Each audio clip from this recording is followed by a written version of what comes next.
Halo guys, welcome back again to our channel Rijal Mai Hendra. Alright, kali ini kita bakal bahas apa nih? Kali ini kita bakal bahas teori konspirasi gimana? Oh, menarik. Udah lama tidak nih ya? Sekali iya tidak lama.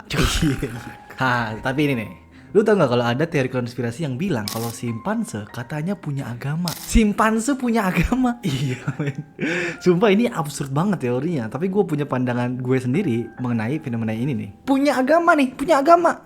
Ini gimana anjing? Gini. Jadi ada saintis yang memantau perilaku 34 kelompok berbeda dari simpanse di area Afrika Barat gitu. Tapi ada satu kelompok yang setelah dipantau, para saintis tuh kaget dan bingung gimana menjelaskan fenomena aneh ini. Karena di satu kelompok itu ada salah satu simpanse nih yang mendekati ke arah sebuah pohon. Terus di depan pohon dia itu kayak teriak-teriak gitu kayak ho ho ho ho, dan mulai buat mencari batu, terus melempar batu itu ke arah pohon. Kadang juga mereka itu kayak memasukkan batu ke sela-sela lubang samping pohon itu. Dan setelah itu dia akan kesenangan sendiri. Nah, hal ini dilakukan berulang-ulang terus-menerus sampai simpanse lain itu yang ada di kelompoknya ngeliat dan mereka melakukan hal serupa dan akhirnya mereka melakukan hal ini bersama-sama gitu. Oh, oke. Nah, saat didekati oleh saintis, mereka menemukan kayak banyak tumpukan batu di bawah pohon itu tadi. Bentuk, warna, dan ukuran batu pun kayak kurang lebih sama. Jadi seolah-olah simpanse ini udah bener-bener memilih secara matang, secara presisi batu apa yang harusnya mereka gunakan. Dan karena tertumpuk itu tadi, akhirnya bentuk tumpukan batu tersebut seolah-olah menjadi sebuah monumen gitu. Bahkan kadang-kadang di atas tumpukan batu itu ditemukan kayak semacam beberapa patahan dahan kayu yang kayak diatur dengan sengaja hingga membentuk sebuah pentagram aneh. Atau bahkan pernah juga mereka menemukan di atas batu itu ada tulang dari binatang lain, seolah-olah itu adalah tempat persembahan oleh simpanse terhadap pohon itu.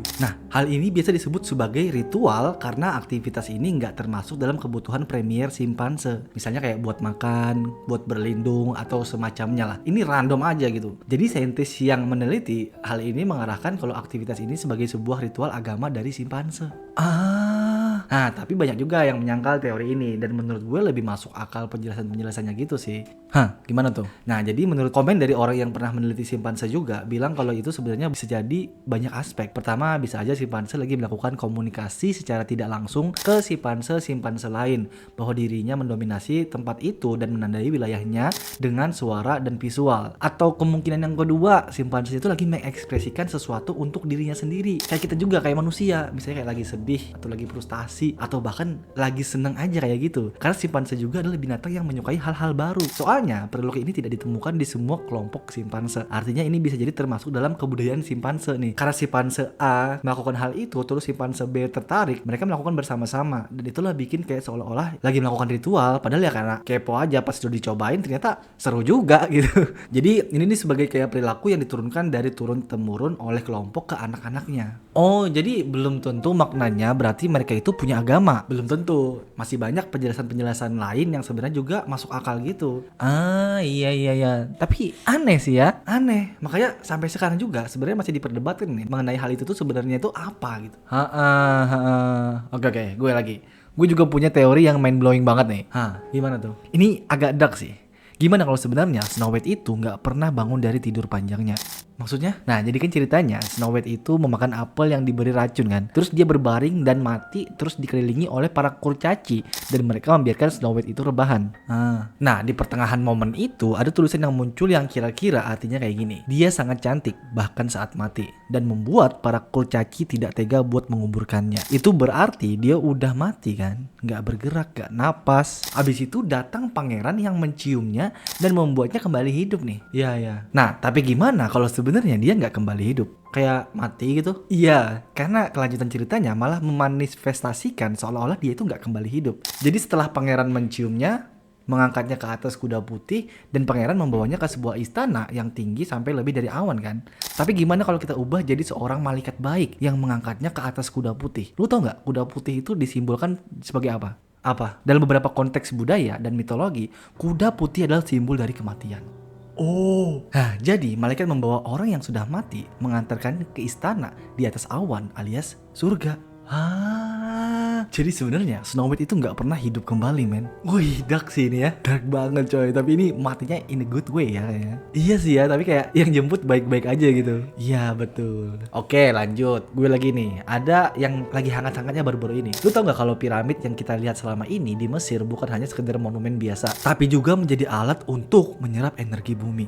What? Iya, jadi para peneliti mendeteksi menggunakan ground penetrating radar alias GPR. Cara kerjanya itu kayak mengirimkan gelombang elektromagnetik ke dalam tanah, terus menangkap pantulan dari struktur di bawah permukaan itu. Dan banyak berbagai macam cara lainnya yang diaplikasikan untuk mendeteksi bawah piramid itu. Nah, di sana terkuak bahwa ternyata bawah pondasi piramida, terutama nih piramida Agung Giza, ada kayak spiral atau kayak terowongan yang melingkar ke bawah bumi sejauh 2 km.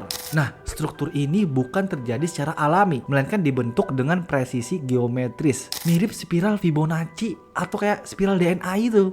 Oh, anjir kok bisa? Nah, ini yang jadi pembahasan para penganut teori konspirasi. Katanya bisa aja spiral tersebut disebut-sebut sebagai bagian dari mesin resonansi kuno yang bekerja memanfaatkan getaran bumi atau sekuman resonan untuk menghasilkan energi bebas. Jadi piramid bukan hanya sekedar makam, tapi juga jadi pembangkit energi listrik kuno. Nah, teori ini diperkuat dengan kamar-kamar dalam piramida yang berbentuk seperti resonansi chamber. Terus juga ada batuan granit yang mengandung kuarsa. Nah, hal ini diketahui bahwa batu granit itu bisa beresonansi seperti kristal yang ada di dalam jam atau radio kita. Tapi selain itu, gue juga ada teori lain yang cukup mind blowing. Apa-apa? Gimana? Gimana kalau sebenarnya spiral itu tadi adalah sistem tanjakan rahasia dalam tanah yang bisa digunakan untuk mengangkut batu ke dalam piramida dari bawah, bukan dari luar.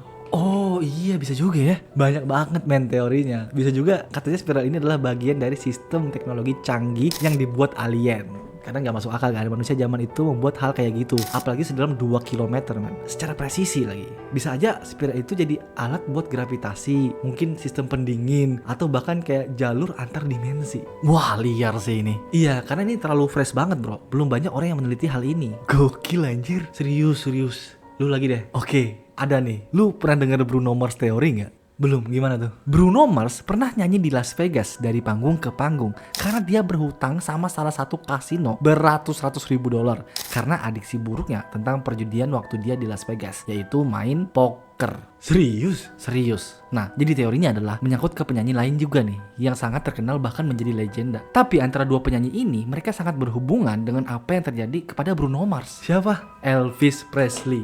Oh, nih gue kasih tahu, Bruno Mars bener-bener ngefans banget sama Elvis Presley ini. Bahkan waktu Bruno Mars masih kecil, umur 4 tahunan, dia itu pernah tampil sebagai Elvis impersonator di Hawaii. Sama juga dia pernah ada kayak rekaman lama Bruno Mars kecil nyanyi lagu Can't Help Falling in Love, lengkap dengan gaya rambut dan kostum putih ala Elvis. Terus Bruno Mars juga pernah bilang kalau Elvis adalah inspirasi awal dalam karir musiknya. Tapi juga Elvis Presley di era 1970-an pernah terjebak di Las Vegas karena kasus yang sama, yaitu terlilit hutang di Las Vegas. What? Jadi teorinya adalah saking Bruno Mars ngefans dengan Elvis, mungkin aja Bruno Mars sengaja menyeting ini semua dan memanifestasikan dirinya sebagai Elvis Presley di masa lampau. Tapi emang mereka ini punya jalan hidup yang sama nih, alias mirroring destiny. Pertama punya karisma di panggung nih yang luar biasa ikonik, gaya musiknya funk, soul, rock and roll, terus terkenal dengan pakaian panggung yang mewah kayak baju glitter, tas emas, sama sepatu putih dan sebagainya lah. Dan yang terakhir, mereka tuh sama-sama punya sejarah hutang atau masalah pribadi yang berputar di kota Las Vegas. No way, kok bisa? Who know bro, tapi emang bener-bener Bruno Mars itu sama-sama legend gak sih? Dan layak disandingkan duduk bersebelahan dengan Elvis Presley bro. Asli sih, kayaknya gak ada lagunya yang gak diketahui orang lah ya. Iya, semua lagunya kita tuh hafal. Bahkan ada lagu baru yang dia baru buat terus berseliweran di TikTok. Kita tuh merasa kayak, oh ini lagu yang udah lama keluar kan, padahal baru aja publish entah kayak seminggu atau kayak sebulan yang lalu gitu. Beneran kayak itu Die With Smile itu, kemarin gue kira itu lagu lama loh. Kan relate banget cuy, gokil sih. Itu dedikasi itu namanya, bener banget. Oke, gue lagi nih. Lu pernah dengar Mattel Incident belum? Perusahaan mainan itu. Jadi Mattel bikin sebuah boneka buat film Wicked gitu. Nah, di belakang box itu tertera berbagai macam informasi kan, kayak informasi mengenai masing-masing karakter gitu lah. Ya. Terus ada juga mengenai informasi bahayanya, umur minimal buat main, cara membersihkannya dan semacamnya. Dan mereka juga ngasih sebuah link. Buat apa link? Nah, harusnya link ini mengantarkan pencarinya ke film yang sesuai dengan karakter boneka ini. Dalam hal ini kan film Wicked jadi ya. Tapi tahu nggak? Malah link ini mengantarkan kemana? Apa? Jadi mereka masukin wicked.com di bagian belakang box itu. Dan kalau lu searching wicked.com, situs yang muncul adalah situs Pekop anjing. What? Situs dibilang box mainan anjing. Oh, harusnya tahu nggak apa? Jadi apa? Wickedmovie.com. Tapi mereka masukin malah wicked.com. Jadi mereka harus menarik ratusan ribu box buat direvisi, tapi sudah terlambat karena ini udah viral banget. Shit, ini typo yang paling parah sih anjir. Kan kesian anjir, pasti ini dimarahin abis-abisan nih yang nulis. Ih, abis sih. Ini bukan cuma dimarahin kayaknya, langsung dipecat gak sih? Parah banget itu. Parah men. Oh, gue ada lagi nih. Ini orang gak pernah sekolah pilot, tapi berhasil curi dan terbangkan 3 pesawat dan seluruhnya berhasil landing ke darat dengan selamat. Wanjir, ini orang bener-bener badass bro. Jadi namanya adalah Colton Moore yang dijuluki sebagai barefoot bandit alias bandit tanpa alas kaki karena nggak pernah pakai sepatu atau sendal saat mencuri sesuatu. Nah kalau polisi datang di TKP, polisi cuma nemuin jejak kaki telanjangnya doang men. Nah jadi sebelum dia jadi barefoot ini, masa kecilnya ini sebenarnya keras banget. Ayahnya pemabuk, ibunya tuh juga kayak nggak stabil. Karena waktu anaknya pernah kelaparan, ibunya tuh bisa aja cuma kayak ngasih makan 1 hotdog doang buat seharian. Padahal ibunya ini mampu aja beli makan gitu. Hah? 1 doang? Iya, jadi waktu umurnya 7-8 tahun, dia udah sering kabur ke hutan tuh karena nggak sanggup tinggal di rumahnya sendiri. Dan dia suka hidup ala-ala survival gitu. Di umur 12, dia udah mulai mencuri makanan dan barang dari rumah orang yang random. Terus makin kelama, makin akhirnya dia makin gila nih. Si Colton ini mulai curi mobil, terus curi perahu, dan endingnya pesawat. Tapi sebelum dia mencuri pesawat, dia belajar terbang dulu lewat internet dan simulasi game. Tapi dia berhasil. Setidaknya 3 pesawat dicurinya. Dan semua diterbangkannya sendirian tanpa lisensi. Bahkan satu kali dia pernah terbang ratusan kilometer ke India, lalu mendarat di lapangan men, bukan di bandara. Dan kadang karena saking bedesnya orang ini, dia suka ninggalin pesan di tempat di mana dia mencuri pesawat dengan tulisan "Thanks for the plane". Anjir, ini GTA in real life anjir. Asli. Nah, terus suatu hari dia pernah dikejar polisi sampai ke hutan tempat di mana tendanya berada. Di dalam tenda polisi menemukan banyak banget makanan, banyak banget minuman, sampai duit ribuan dolar. Tapi lu tahu nggak di mana Colton berada saat itu? Di mana? Di atas pohon anjing. Ngeliatin polisi menggeledah tendanya. Kayak Assassin's Creed. Nah, terus polisi itu pernah ngasih info ke ibunya buat serahkan anaknya dan dia akan dapatkan duit 10 ribu dolar. Tapi beberapa saat kemudian Colton masuk ke dalam rumahnya. Ini dia kayak kabur gitu sudah ya. Terus dia menulis note dan diletakin di meja rumahnya.